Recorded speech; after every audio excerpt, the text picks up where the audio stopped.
Speaker Saqib Nomani YouTube channel पे एक मरतबा फिर से आप सभी लोगों का स्वागत है। आज का हमारा जो व्लॉग है, इस व्लॉग के लिए हम बिलरियागंज से हम लोग निकल चुके हैं। ये जीयनपुर रोड पर हैं और यहाँ से हम लोग जाएंगे सीधा अजमतगढ़। अजमतगढ़ के का एक सलोना ताल है जो बहुत मशहूर है। इस इलाके का सबसे बड़ा वो ताल कहा जाता है और वहाँ पे एक किला भी है। कोशिश करेंगे उस किले की भी वीडियोज़ आप तक लाने की कोशिश करेंगे, वहाँ के बारे में बताएंगे। खैर, तो यहाँ से हमारा सफ़र स्टार्ट हो रहा है आज का।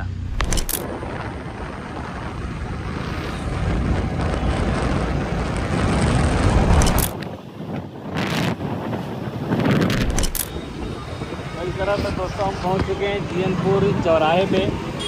जीयनपुर ये कस्बा है और यहाँ से सीधा पूरब की तरफ हम लोग जाएंगे। 4 किलोमीटर पे अजमतगढ़ ब्लॉक पड़ता है और अजमतगढ़ से वहाँ जो ताल है वो बहुत आसानी के साथ हमको मिल जाएगा वहाँ जाने के बाद।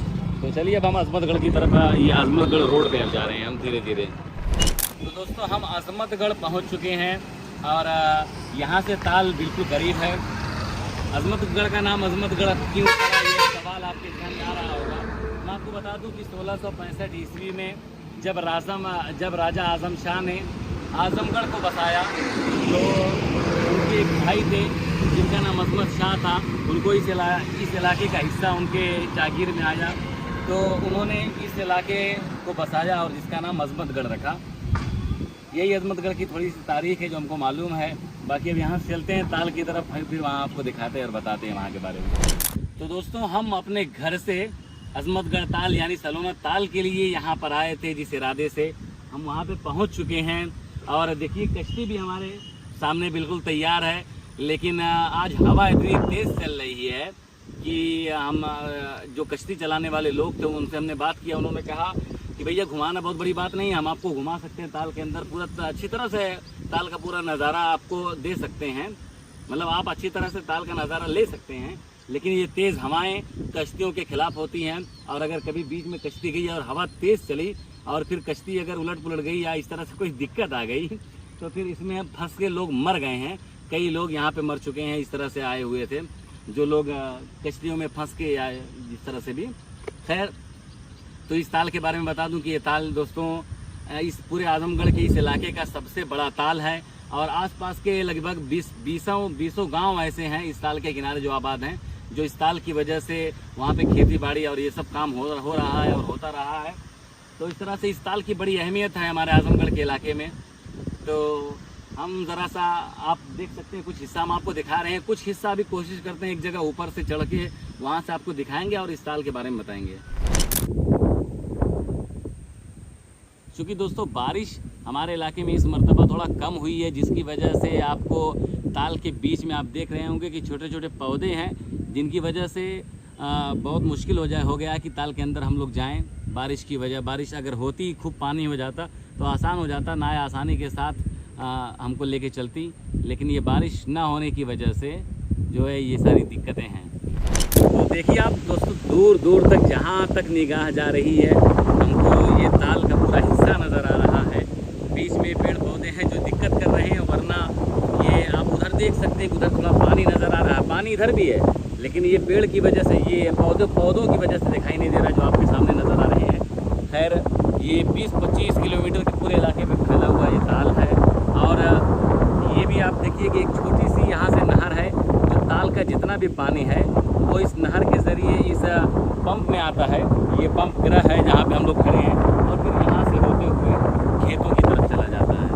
इस तरह से देखिए आप दूर बहुत दूर एक प्राचीन मंदिर नज़र आ रहा है जो बहुत ही पुराना लग रहा है। यहाँ से देखने में ऐसे लगता है वाकई वो बहुत पुराना मंदिर है और हम लोग वहाँ पर जाएंगे, उस चीज़ को दिखाएंगे और फिर वहीं पे एक शानदार हवेली है उस ज़माने की। वहाँ उस हवेली के भी कुछ तस्वीरें या कुछ वीडियोज़ आप तक पहुँचाने की कोशिश करेंगे जो बहुत मशहूर है, जिसको देखने के लिए लोग बहुत दूर दूर से आते हैं। तो दोस्तों ये सलोना ताल नहर पंप गिरा है। जब ताल में पानी भर जाता है तो फिर उसके बाद पानी को इस्तेमाल करने के जो तरीके हैं उस तरीके को इस्तेमाल किया जाता है। पानी यहाँ आता है और इस पंप गिरा के ज़रिए ज़मीन के अंदर से पानी देखिए यहाँ पे जाता है। यहाँ जाने के बाद यहाँ से खेतों तक पानी की सप्लाई की जाती है। आप देख सकते हैं कितने शानदार अंदाज में ये नहर बनाई गई है, शाहाना अंदाज में। यहाँ देखिए बेहतरीन लग रहा है। तो इसी रास्ते से पानी आगे खेत की तरफ चला जाता है और खेतों में जो है लोग अपनी सिंचाई और इस तरह का जो भी काम रहता है पानी का सब काम करते हैं। दोस्तों ताल के किनारे किनारे से एक रोड है जो उस प्राचीन मंदिर और उस बावली की तरफ जाता है, उस हवेली की तरफ जाता है जहाँ पे हम जाने वाले हैं। आप देखिए कि ताल दूर दूर तक जहाँ जहाँ निगाह जा रही है वहाँ सिर्फ और सिर्फ ये ताल का हिस्सा नज़र आ रहा है।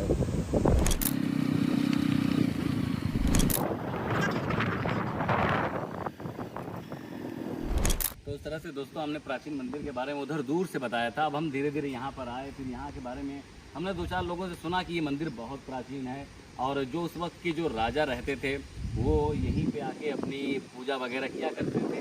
और उसके बाद हम आपको बताऊं कि ये मेन जो बावली है बड़ी शाहाना अंदाज की यहाँ पे बावली आप देख सकते हैं कि ताल के ज़रिए जो पानी यहाँ पे आता था बावली में, और फिर बावली में राजा अपना नहाते थे। और ये बावली के पास एक कोठी है थोड़ी छोटी सी, आप देख सकते हैं कि यहाँ पे हमारे कुछ दोस्त हैं और वहीं कोठी भी है। और एक और बात आपको ख़ास बताऊं कि यहाँ पे जो बावली के एक अलग हिस्से में इस तरफ देखिए ये भी हिस्सा जब हमने पता किया तो मालूम चला कि ये रानी यहाँ पे आके नहाया करती थी, क्योंकि यहाँ पे जो है थोड़ी प्राइवेसी के साथ इस जगह को घेर दिया गया है। यहाँ पे उस टाइम फुल पर्दे का इंतज़ाम था खैर, और यहाँ पे बिल्कुल ओपन आपको बावली नज़र आ रही है। ये बड़ी पुरानी बावली है इस इलाके की। और अब हम आपको लेके चलते हैं कोठी की तरफ, जो वहाँ पे 1 या 2 कोठी है जिसको देखने के लिए दूर दूर से लोग आते हैं, जो इस इलाके में सबसे ज़्यादा फेमस है। तो दोस्तों हमने आपको बताया था कि हम एक कोठी के पास जाने वाले हैं। तो यहाँ पर हम आए हैं, हमको 2 कोठियाँ नज़र आई। एक कोठी जिसमें फैमिली रहती है, कोठी जिसके बारे में हमने जब जाना लोगों से पूछा तो मालूम चला कि अंग्रेज़ों के ज़माने में ये लाइब्रेरी हुआ करती थी। लाइब्रेरी के रूप में इस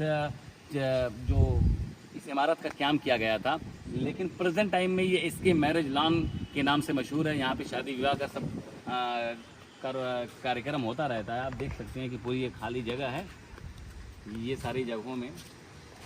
तो उस ज़माने की मशहूर ये लाइब्रेरी हुआ करती थी।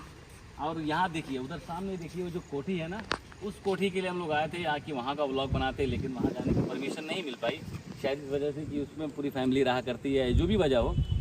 तो वो भी बहुत शानदार हवेली है, राजा मुकुंद चंद की हवेली, और उन्हीं की वो बावली भी थी जहाँ पे हम कुछ देर पहले थे। हाँ तो दोस्तों ये है लाइब्रेरी का फ्रंट हिस्सा। आप देखिए कि क्या शानदार तरीके का ये बनाया गया है। अब इसके मैरिज लॉन के नाम से मशहूर है।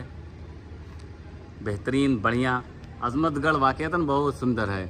अब हम दोस्तों यहाँ से चल रहे हैं अंग्रेज़ों के ज़माने के मशहूर कॉलेज स्मिथ इंटर कॉलेज में। हमारे कुछ दोस्त हैं इनके हमरा।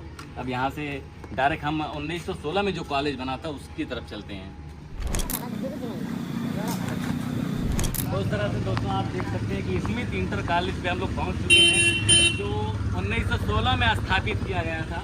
और यहाँ से हम अंदर की तरफ जाएंगे, देखेंगे कि इसके संस्थापक जो हैं स्वर्गीय राय बहादुर मुकुंद लाल गुप्ता जी, जिनके बारे में हमने बताया था, इनके संस्थापक हैं। और फिर आप देख सकते हैं कि ये आप बाहर का जो मंदिर है इस स्कूल का एक्सटीरियर जिसको कहा जाता है, एक्सटीरियर नहायत ही शानदार है, बेहतरीन है। ये अंग्रेज़ों के ज़माने का दोस्तों बना हुआ है और अब तक लगातार शिक्षा जारी है, शिक्षा दी जाती है। यहाँ पे इंटर कॉलेज है यहाँ पे, और इस इलाके का सबसे पुराना इंटर कॉलेज है ये। तो अब हम दोस्तों ज़रा सा इस इंटर कॉलेज के थोड़ा अंदर की तरफ चलते हैं। आप देख सकते हैं कि महल नुमा पूरा ये बनाया गया है। और ये हम पहुँच चुकी हैं यहाँ बेहतरीन, ये पुराने अंदाज का दोस्तों ये कॉलेज है।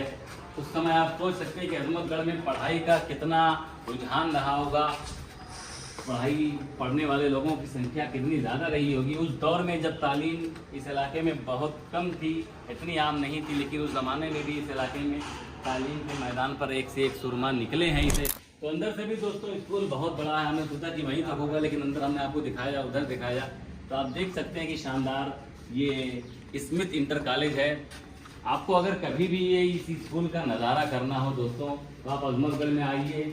और जब ये स्कूल ओपन रहता है तो आपको घूमने की भी थोड़ा बहुत परमिशन मिल सकती है, आप आकर के घूम सकते हैं इस कॉलेज में। और आजू बाजू जो इलाके के जो लोग होंगे उनसे मैं गुजारिश कर रहा हूँ कि अपने बच्चों का एडमिशन भी यहाँ पे कराएं, क्योंकि हमने सुन रखा है कि यहाँ पे पढ़ाई बहुत अच्छी होती है। तो यहाँ आने के बाद हमारे बहुत सारे दोस्त मिल गए हैं इस अजमतगढ़ के। इन लोगों ने कहा कि भैया आप घर जा रहे हो, ऐसे नहीं जाना है खाली हाथ, पहले चलिए हमारे यहाँ चाय पानी करने के बाद उसके बाद फिर यहाँ जाना। तो हम चले दरअसल चाय पानी करने के लिए।